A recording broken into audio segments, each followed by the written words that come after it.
To begin today's Mobil One The Grid, we join Porsche as they prepare for a very special race this June.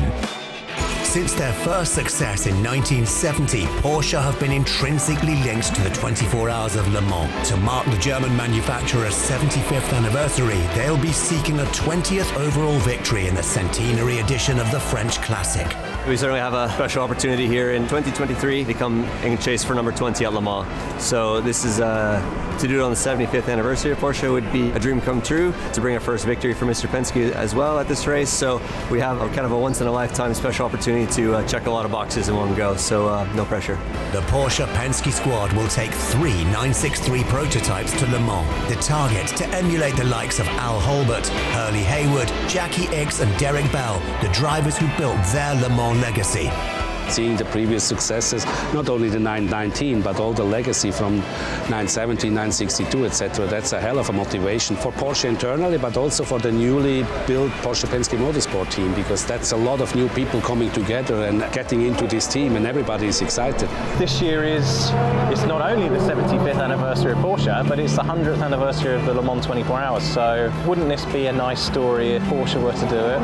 I know from the past that when we take additional cars there, it gives you a lot more work and there's perhaps some more stress around it, but ultimately we're all there to try and get the end result, which is a victory. With 19 overall wins, Porsche is the most successful marque to have raced in France. For manufacturers, Le Mans success represents the ultimate proof of performance. For me, when I think of Porsche, is really in step with motorsport and in step with racing, probably more than any other brand, and their commitment to racing, commitment to sports car racing in particular, has really laid the foundation, I think, for the brand. So I think those two things go hand in hand, and their success in these marquee races around the world, in particular Le Mans, they're record-setting in many of these races, if not all of them.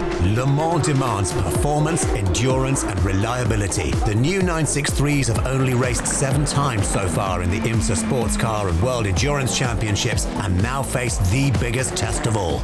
It's a huge challenge. Toyota has a big advantage on all of us, being there the last 12 years without stopping, keeping the same people, evolving with the car. For sure, we can be as well prepared as we want. I think it's going to be a challenge. It's a big challenge to go to Le Mans and right away when you have a new car, new team, new regulations, and trying to understand it all and put it to work, it's a different thing. So every opportunity we have to take the car on the track, either it's on a test day or it's a race event, we always go for the best we can, but we're also learning a lot on this first year. The track has much higher average speed, so it's a lot more stress on the cars, a lot more higher top speed. So for the drivers, for everyone, any little mistake you do can be crucial. The whole dynamic of the race makes it very knife-edged. It's also in their history, it's such a race that you can be the fastest car, most well prepared, but it doesn't mean you're going to win. Within the 9-man squad, Nick Tandy was the most recent driver to win the race overall in 2015. Hoping to follow in his footsteps, his teammates are well aware of Porsche's legacy and the race-winning cars built at Weissach. I love the 917, to be honest. The 917 is really a car I enjoy watching. It's a beast, a lot of horsepower, already some downforce. They were really fast down the straights. I can't imagine how cool it was to drive this down the Indy at almost 400 kph. My favorite was a Mobil one, the 911 GT1. And in this case, I got the chance to win Road Atlanta with that livery. And this is something very special because also a good friend of me was on this car, you know, Stefano Ortelli. And the fact to win with the same liveries as him had a very strong emotion for me. Specially designed liveries at this year's race will reflect the team's past Le Mans success. 5 times consecutive winners Toyota, as well as Cadillac, Ferrari and Peugeot, will all be aiming for victory. But Porsche have history on their mind. I couldn't think of anything which is more spectacular than this one, actually. I mean, it's the 20th overall victory in Le Mans. It would be in the 75th years on the 100th edition of the 24-hour race. I mean, that would be awesome. And next up, start your engines as we head onto the grid. This is the greatest spectacle in racing. This is the Indianapolis 500. And Alex Palou leads into turn 1. The first caution flags flew on lap 92 when Stingray Rob hit the turn 1 wall, and as the field pitted, the drama continued as Rinus VK and Alex Palou left pit road. Oh my goodness! Palou just almost got hit by Rinus VK, who got sideways. Are you kidding me? That left the pole sitter needing a new front wing. There'd be further disasters, including a crash for former Formula One ace Romain Grosjean, and then Arrow McLaren driver Felix Rosenqvist with 16 to go. Oh! Felix in the wall, big time. This is going to be a big hit right here. I don't know if he's going to keep it out of the turn 2 wall. Oh no! Kirkwood! Ooh! Kirkwood upside down. Guys, this will be a red flag almost certainly. Kyle Kirkwood's left rear wheel had cleared the catch fence, but luckily missed the crowd. And so the race restarted with 8 laps to go. And Ward goes to the front. Ward on the inside of Ericsson and spins. Pato Ward has crashed out of the Indianapolis 500. The next attempt to finish the race was halted almost immediately with a multi-car accident at the rear of the field. And so a 1-lap sprint finish saw last year's winner Marcus Ericsson trying to hold off a hard-charging double series champion Joseph Newgarden. Newgarden with a monster run off turn 2. Joseph Newgarden has never won the Indianapolis 500, and he's ahead on this last lap. Joseph Newgarden, is this the moment when the pain ends? The drought isn't over for Joseph Newgarden, or does Marcus Ericsson have something? Team Penske at the Indianapolis Motor Speedway, and Joseph Newgarden finally wins the Indianapolis 500. This guy right here grabbed the brass ring and took it home. Oh, not going up the fence, he's going through the fence. Joseph Newgarden into the crowd. Look at this. This is awesome.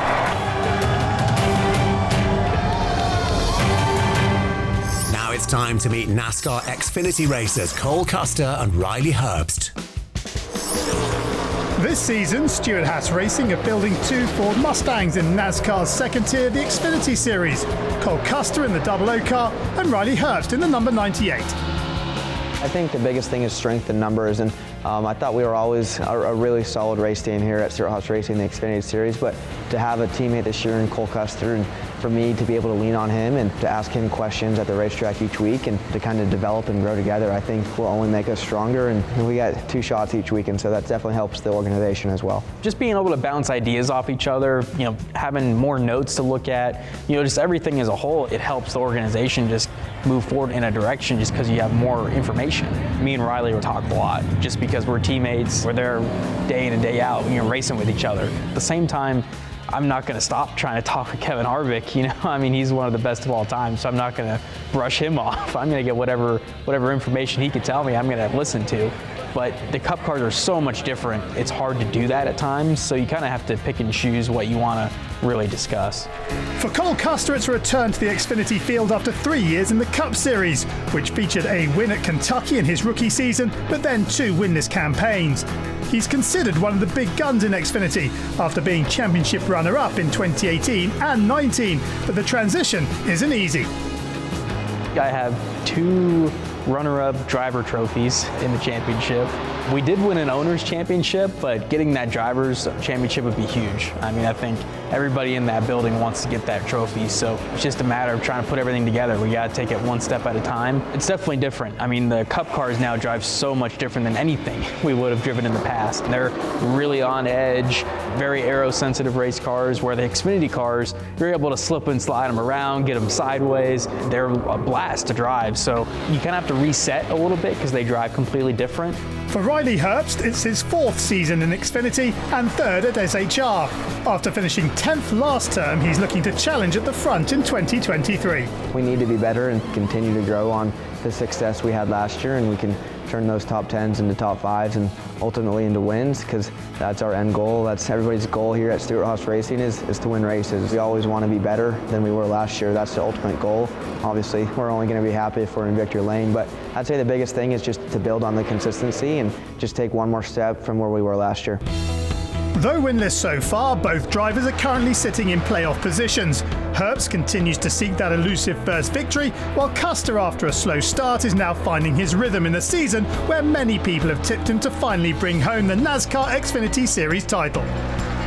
I think I get that question every single time I talk with somebody, is how many races you're going to win this year. But at the end of the day, it's hard to think like that. I hope we don't win a ton of races, but you got to take it one step at a time. And I think if we can cross all the T's, dot all the I's, we'll have a lot of shots to win. Cole will be just fine. Cole's a very talented race car driver, and if anything, he'll help me more than I'll help him. I'm leaning on Cole quite a bit and ask him tons of questions and to make myself a better race car driver. The Xfinity Series is as competitive as it's ever been. This year we have a lot of good drivers, and that just makes it more special when you do well and win races. Anybody in the top 10 can go and win a race. So it's not easy. You know, even though you step down a level, nothing's easy. So you got to make sure that you're giving it every single you got, every single race to go out and win, because that's what it takes. Time now to join a star driver reliving their crucial first victory. From Formula One to IndyCar and sports car racing to World Rally, this season we're finding out how important that breakthrough victory can be. We caught up with Corvette Racing's Tommy Milner, who recalled his big day alongside Ollie Gavin at the Grand Prix of Long Beach back in 2012. So that year, 2012, was my second year with Corvette Racing. We'd had success last year at Le Mans, so I was kind of getting comfortable within the team. And right out of the gate, I felt like driving with Oliver, I was learning a lot quickly from him. After 14 podium finishes in the American Le Mans Series, the 26-year-old was keen to bag his first Corvette victory, and Gavin was the perfect teammate. Oliver was super quick. From what I recall early on, it was a lot about get him a car in the best condition possible and let him kind of work his magic. And I think that was definitely on my mind for Long Beach that day, and brought it in second, which I thought was pretty good. I know the 3 car was pretty well damaged, which obviously kind of compromised their race. But for us, the car was in perfect condition. Milner handed the 4 car over to his British teammate, who would pilot the Corvette for the second half of the race.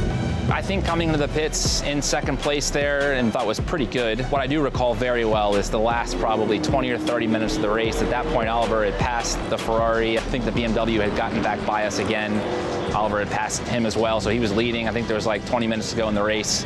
And that's when the potential of winning the race was definitely on my mind. Look at that! Ollie has got clear ground between himself and the BMW. Looking back on it now, I think it was pretty well in hand once he had gotten past the BMW.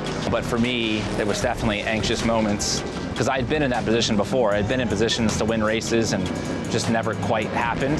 So I think even the last 2 laps, I couldn't even watch, basically. I was so nervous. Ollie Gavin took this race by the scruff of the neck just after half distance. Oliver was an amazing teammate, and especially in those early years with him, just to kind of give me the confidence to get the most out of myself. And the man from the little village in Northamptonshire is going to take this one for Corvette. Hats off both to Ollie Gavin and Tommy Milner, who drove a brilliant opening stint in that car. Fantastic. Once we got that first win, we had a couple more after, and that year was a fantastic year for us, taking the championship and having a lot of other success that year. Tommy! Great stuff, man. We head back to France now to check out the American Challenge at the Centenary Le Mans. The Americans have always had a fascination with France's Grand Prix d'Endurance, and this June it's General Motors who lead the way across the Atlantic, competing in 3 categories, starting with 3 Cadillac V-Series R prototypes that will battle for overall victory. It's a great era that starts, and really thrilled to be associated with Cadillac and drive one of those beauties, and can't wait for it to start. This is the very beginning. 2023 will be quite a few cars already fighting for overall win at Le Mans. Just super thrilled to have the chance to be a part of that. Now with the new category, I think excited for just the evolution of what sports car has to come, and all the manufacturers that are involved is going to be pretty special. And I think it's more, the cars are a lot of fun to drive, the depth of the driver lineups, the teams that are involved now, and the manufacturers.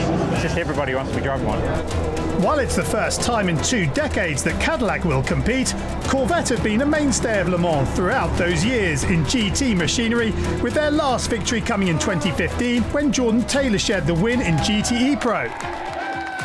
Having memories with the C7R winning Le Mans back in 2015 was obviously a major highlight. Corvette Racing's had an amazing history, and I think being associated with GM and Chevrolet the last 25 years, that's only possible when the team is successful. So they've done an amazing job building and running these Corvettes, and hopefully we can kind of keep that success rolling this year. Taylor won't be competing this time, as the rules in the GTE AM class mean just one full Platinum Pro, Nicky Katzberg, will be joined by silver-rated pilot Nico Verone and bronze driver Ben Keating.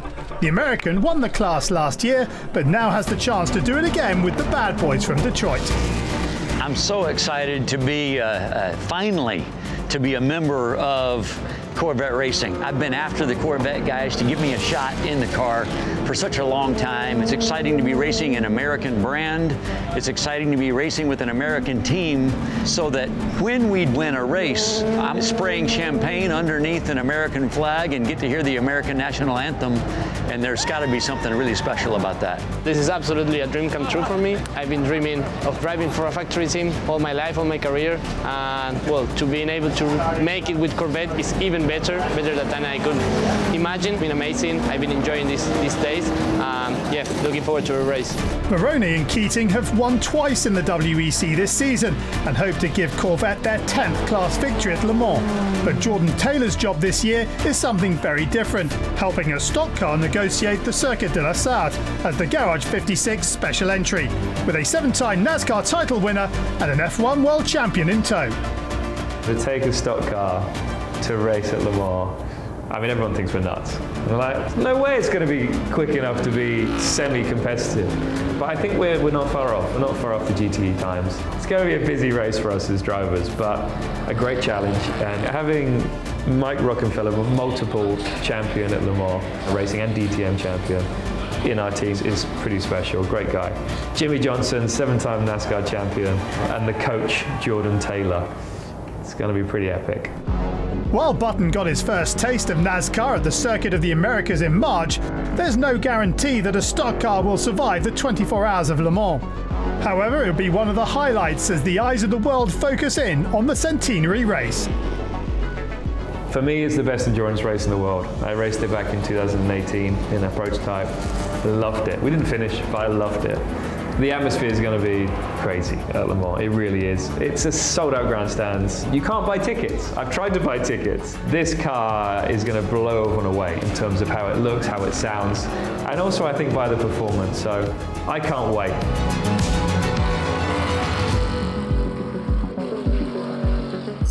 To end the show, we join the Porsche Deluxe Carrera Cup North America. Since its launch in 2021, Carrera Cup North America has continued to thrive. With exciting new driver development initiatives and an expanded calendar, it's the place to be for rising young talent in the United States. We really felt like we're taking a step up.